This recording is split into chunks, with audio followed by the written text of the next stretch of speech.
Di ba tama ako, nakakatawa? Hindi ka nakakatuwa, nakakatawa. Pinanood ko yung mga battle mo doon sa Rojas. Joke lang, wala akong balak magsayang ng oras. Pero bilang suporta sa liga, napilitan akong panoorin yung huli mong battle. At salamat kay Franz Aris, yung panonood ko hindi masyadong nahasin. Ang likot-likot mo sa video.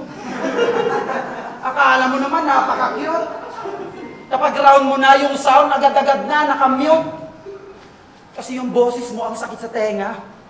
Parang gutom na lamok. Pero imbis na dugo, ni RM ang sinisip-sip ni Bugok.